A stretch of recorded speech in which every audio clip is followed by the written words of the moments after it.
Hello दोस्तों, आज हम आप लोग को शॉर्ट क्वेश्चन लिखाएंगे। जैसे पिछले क्लास में हम आप लोग को बहुत सारा शॉर्ट क्वेश्चन दिए थे बनाने के लिए, लगभग 8 शॉर्ट क्वेश्चन दिए थे बनाने के लिए, ठीक है ना, जो कि इस चैप्टर के लिए इंपॉर्टेंट था। तो आप लोग में से बहुत सारे विद्यार्थी बनाए भी है, कुछ विद्यार्थी कुछ क्वेश्चन को पूछे भी है, ठीक है ना। जैसे एक विद्यार्थी क्वेश्चन पूछा हुआ है कि आप वोल्ट मीटर और विभव मापे में सर अंतर लिखा दीजिए, ठीक है ना। और एक विद्यार्थी पूछा है मीटर ब्रिज की सुग्राह्यता कब सर्वाधिक हो जाती है, मतलब मीटर ब्रिज की सुग्राह्यता कब बढ़ जाती है, ठीक ना। ये दो क्वेश्चन विद्यार्थी बहुत ज्यादा पूछा हुआ है, तो हम आज इन दोनों क्वेश्चन का आंसर आप लोग को लिखा देते हैं, ठीक ना। फर्स्ट क्वेश्चन लिखाएंगे कि वोल्ट मीटर और विभव मापी में क्या अंतर है, और सेकेंड क्वेश्चन आप लोग को हम लिखाएंगे कि मीटर ब्रिज की सुग्राह्यता कब अधिक बढ़ जाती है, ठीक ना। और भी जो क्वेश्चन में यदि कोई दिक्कत हो तो आप उसको अवश्य पूछिए दोस्तों, ठीक ना। तो एक क्वेश्चन को लिख लीजिए पहले।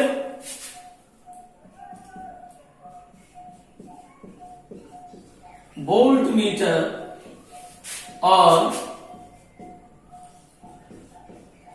विभव मापी में अंतर।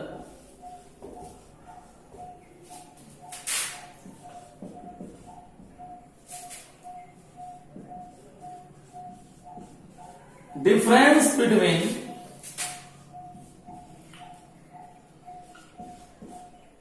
वोल्ट मीटर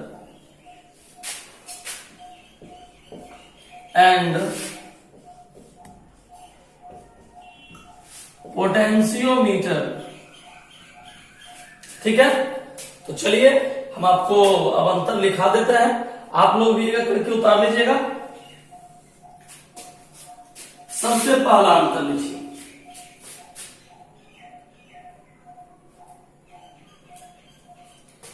एक तरफ वोल्ट मीटर लिख लीजिए, एक तरफ वोल्ट मीटर लिख लीजिए और एक तरफ विभव मापी लिख लीजिए, ठीक है। चलिए नंबर एक करके हम लोग बताएं। यह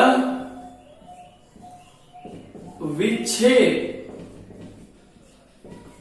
जस्ट लाइक विक्षेप मतलब जस्ट लाइक वाइब्रेशन, विधि वाइब्रेशन मेथड पर आधारित है। इसमें लिखिए यह अविक्षेप विधि पर आधारित है। चलिए दोस्तों, एक अंतर तो हो गया।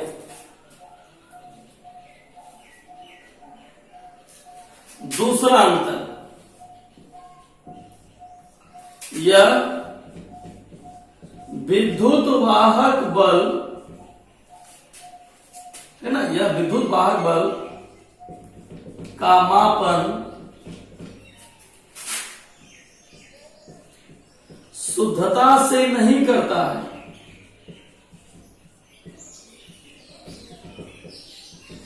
शुद्धता से नहीं करता है, इसमें आप लिख सकते हैं यह विद्युत वाहक बल का मापन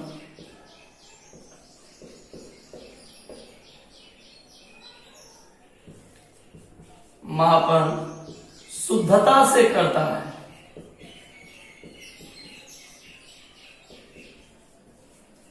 एक और बता दिया जाए, एक और अंतर बता दिया जाए।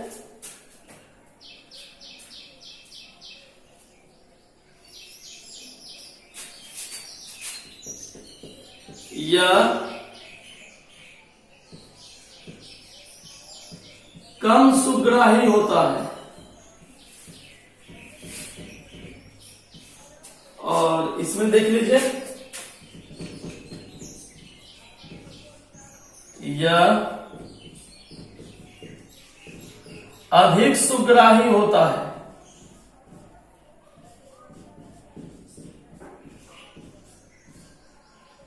चलिए दोस्तों, आप इसको उतार लीजिए। यही है वोल्ट मीटर और विभव मापी में अंतर।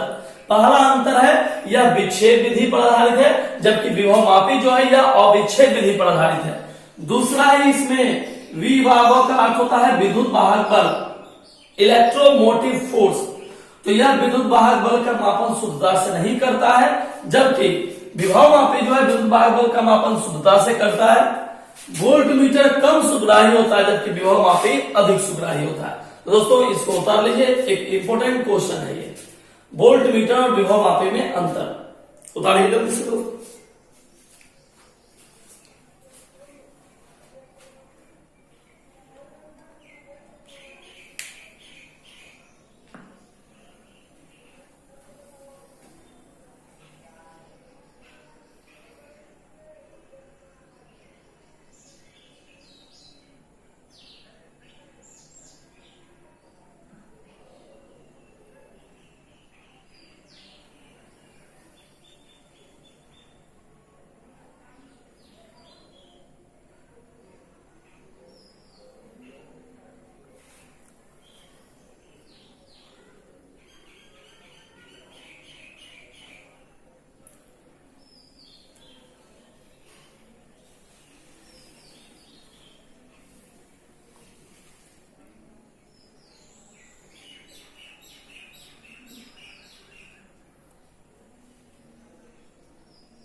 चलिए दोस्तों, क्वेश्चन नंबर 2 है मीटर ब्रिज की सुग्राहिता कब अधिक होती है, ठीक ना।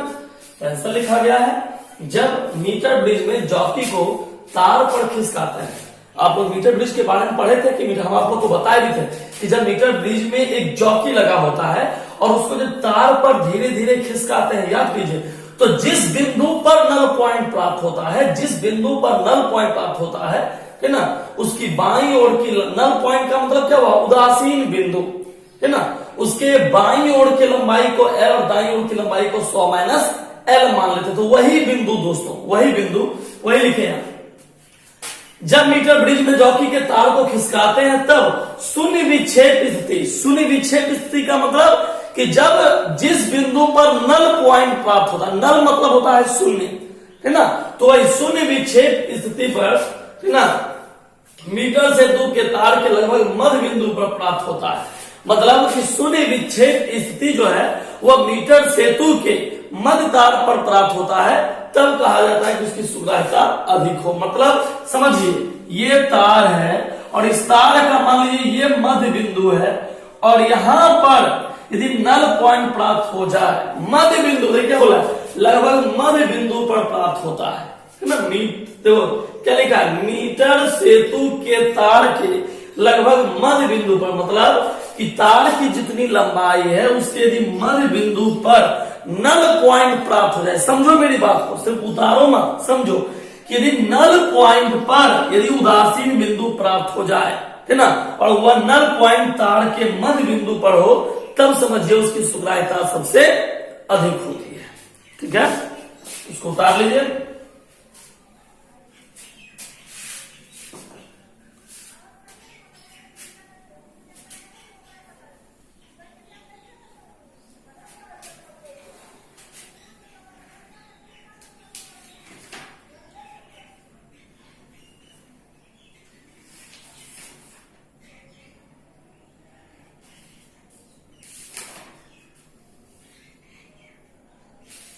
चलिए उतार ले दोस्तों।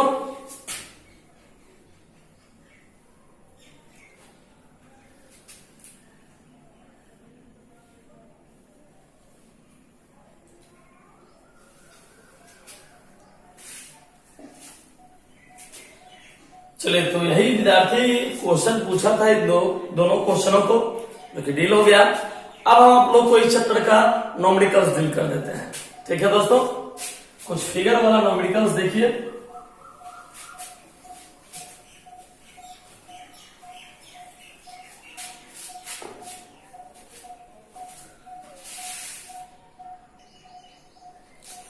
चलिए दोस्तों अब देखते हैं न्यूमेरिकल्स।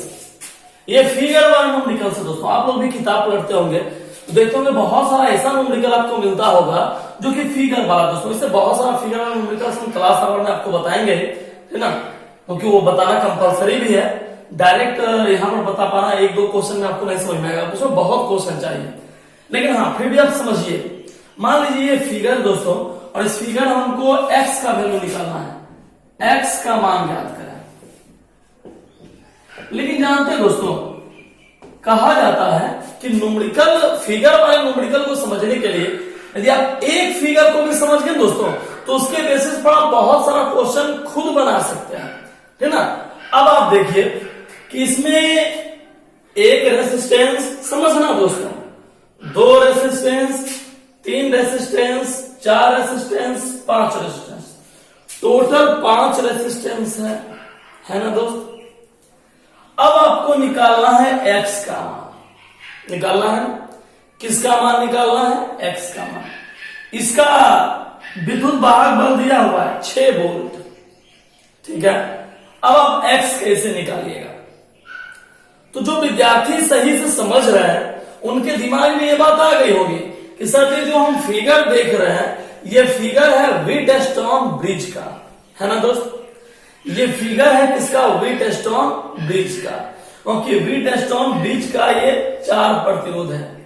कहोगे सर जी लेकिन मन में वो शंका भी लग रहा है कि आप बताए थे व्हीटस्टोन ब्रिज में 4 ही प्रतिरोध होता है, यहां तो 5 प्रतिरोध है, पढ़े हो ना, यहां पे 5 प्रतिरोध है। तो कहोगे सर जी तो लगता है फिर व्हीटस्टोन ब्रिज नहीं है। क्या ये व्हीटस्टोन ब्रिज है, पहले ये कंफर्म करो कि क्या यह व्हीटस्टोन ब्रिज है, क्योंकि 1 2 3 4 व्हीटस्टोन ब्रिज में सिर्फ 4 प्रतिरोध होता है, लेकिन इसमें 5 प्रतिरोध है दोस्तों। और व्हीटस्टोन ब्रिज का नियम हम पढ़ चुके हैं कि जो 4 चतुर्भुज 4 भुजाओं से बना हो, 4 प्रतिरोध से बना हो, और इसमें 5वां प्रतिरोध भी है। तो क्या बताइए कि यह व्हीटस्टोन ब्रिज होगा, आप कहिएगा हाँ सर होगा, यह व्हीटस्टोन ब्रिज होगा। लेकिन कब होगा, कब होगा ये व्हीटस्टोन ब्रिज, क्योंकि आप ये भी शर्त पढ़े थे। आप इतना बात याद रखे, लेकिन एक छोटा सा बात आप भूल गए। जानते हो क्या भूल गए, आप ये भूल गए कि इसमें इस सिरा में कोई करंट प्रवाहित नहीं होता है। यदि इसका नाम रखें A B C D P Q R S, इसे क्वेश्चन में नाम नहीं है, समझाने के लिए आपको बताना है। तो हम आपको बताए थे कि इस बीच वाले में करंट प्रवाहित नहीं होता है।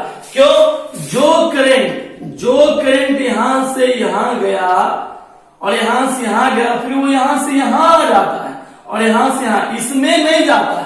इसमें करंट का प्रवाह शून्य है दोस्तों, और इसमें जब करंट का प्रवाह शून्य है तो ये जो प्रतिरोध है इसमें कोई विक्षेप नहीं होगा दोस्तों, ठीक है। कहेगा जी सर अब समझ में आ गया है कि इसमें करंट का प्रवाह नहीं होगा। अब देखिए, अब आपको लिखना पड़ेगा, अब आपको लिखना पड़ेगा व्हीटस्टोन ब्रिज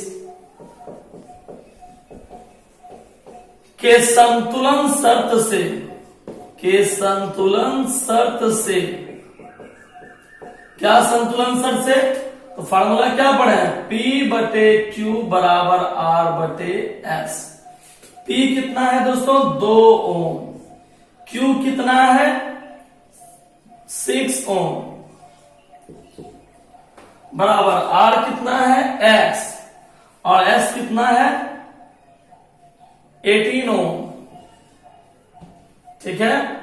चलिए 2 3 6 3 6 18 आ गया, x इक्वल टू कितना दोस्तों 6। इसका कोई यूज नहीं है, व्हीटस्टोन ब्रिज में इसका कोई यूज नहीं है, ठीक ना, फार्मूला से कोई मतलब नहीं है।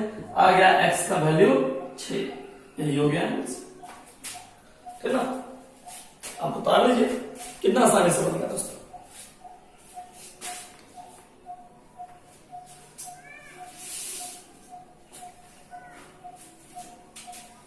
बता रहे दोस्तों।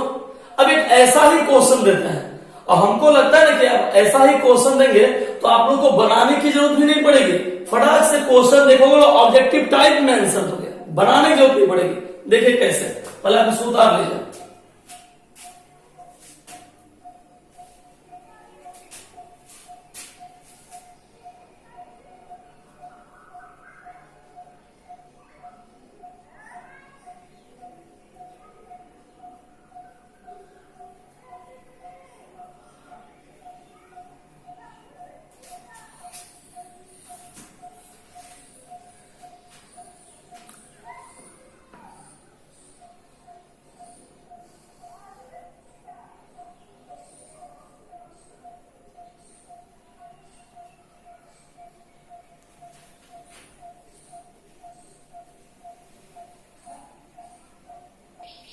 चलिए दोस्तों, अब इस क्वेश्चन को आप देखिए, मेरे हिसाब से आप देखते ही आंसर बोलोगे दोस्तों, देखते ही आंसर बोलोगे, क्योंकि आप ट्रिक समझ चुके हो कि इस तरह क्वेश्चन कितना ही बड़ा फिगर क्यों ना बन जाए कोई फर्क नहीं पड़ता है, आपका आंसर सिंपल और कम समय का होगा।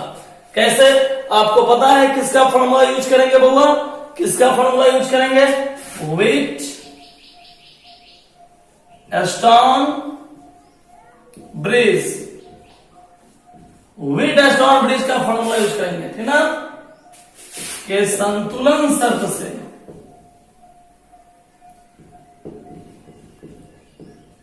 संतुलन शर्त से क्या होता है सूत्र बाबू, P बटे Q बराबर R बटे S, इसका नाम रख दीजिए P, इसका Q, इसका R, इसका S, P बटे Q, P का वैल्यूशन है 1. आप ऐसा भी ले सकते हैं P बटे R बराबर Q बटे S, जैसे इच्छा करें, ऐसे इसे लीजिए या ऐसे ऐसे लीजिए।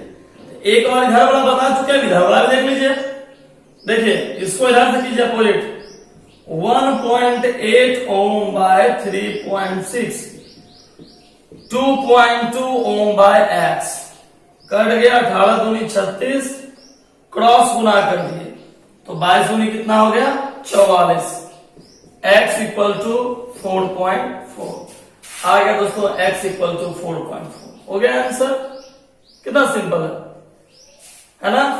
आप चाहिएगा आप ऐसे से भी कर सकते हैं, इसको इधर से P बटे R बराबर Q बटे S, 1.8 by 2.2 equal to 3.6 by x, हट गया 18 दूनी 36 और 22 दूनी 44, 4.4 इक्वल टू x। आपको जैसे करना है कीजिए, आंसर सेम रहेगा दोस्तों। उतार लीजिए, अब आप सीख चुके हैं फिगर वाला न्यूमेरिकल्स।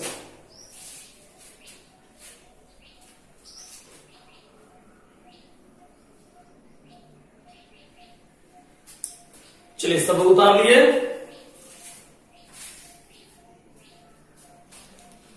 थोड़ा लगता है कट गया है नीचे, अब ठीक है।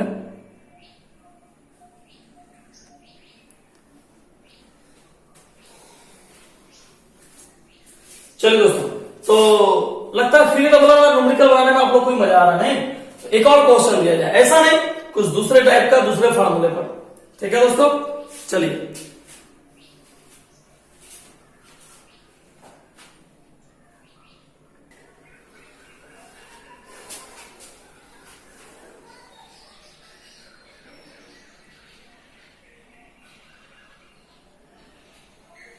चलिए दोस्तों, अब देखिए, अब इस क्वेश्चन को बनाना है, पता चल रहा है क्या निकालना है, नहीं पता चल रहा है, पता चलेगा भी नहीं, ठीक ना। कहोगे बस एक ही बार में इतना हार्ड फिगर दे दिए कुछ पता नहीं चल रहा है, क्या कीजिएगा, समय खराब है, पहले आप इसको उतार लीजिए बढ़िया से। अच्छा एक काम करते हैं, हम आप लोग को बनाने के लिए देते हैं, खुद से बनाइए और इसका आंसर बताइए दोस्तों, बड़ा बड़ा मजा आएगा, आप खुद से इसमें दिमाग लगाइए, ठीक ना। चलिए एक हिंट हम आपको देते हैं, ये बनेगा किरचॉफ के नियम से। चलिए ये विट एस्टन ब्रिज के नियम से नहीं बनेगा दोस्तों, ये बनेगा किरचॉफ के नियम से, इतना हिंट हम आपको दे रहे हैं, है ना। और आप हमको फटाक से इसको बना के दिखाइए।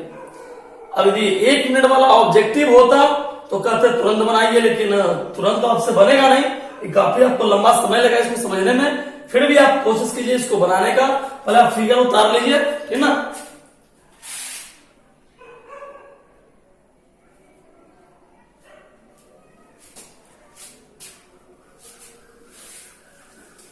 तब तक हम साइड में क्वेश्चन लिख दे रहे हैं। क्वेश्चन नंबर 3 है 1.5 वोल्ट 2 वोल्ट विद्युत वाहक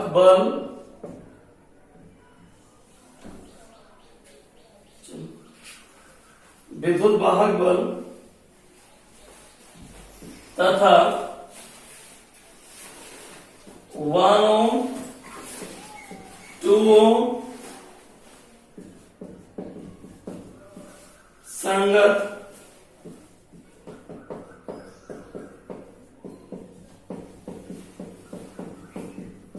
आंतरिक प्रतिरोध वाले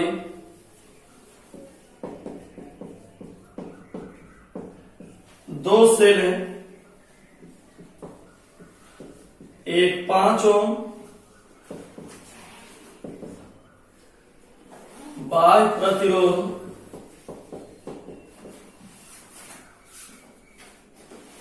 में एक ही दिशा में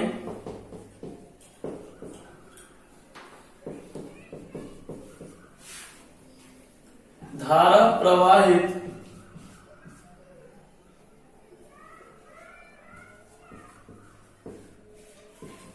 करने के लिए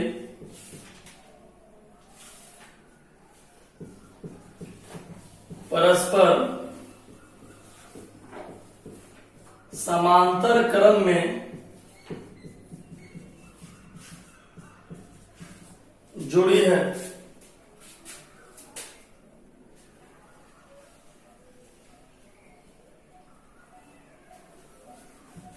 तो किरचॉफ के नियम का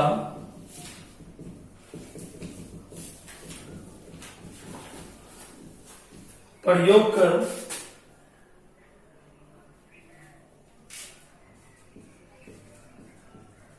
परिपथ की प्रत्येक शाखा में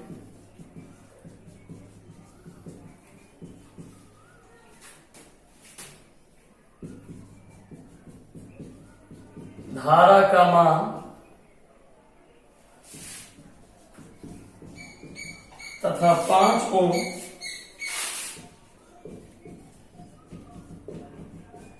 प्रतिरोध के सिरों के बीच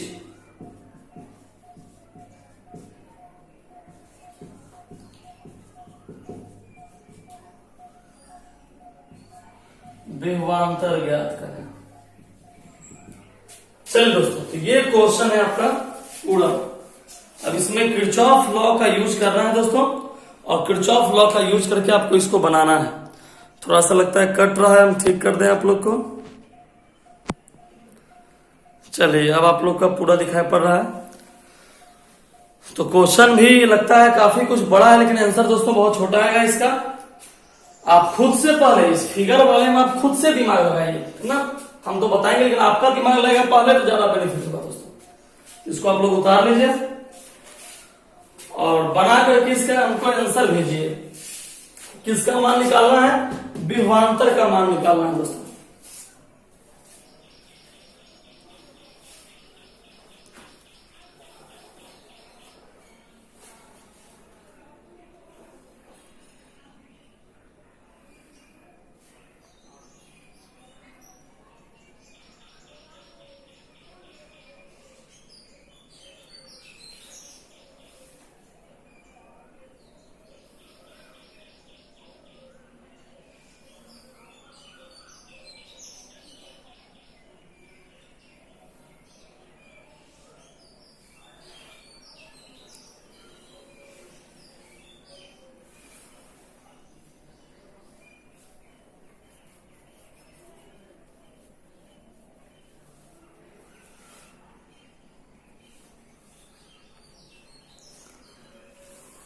चलिए उतार लिए सब लोग, तो बनाइएगा।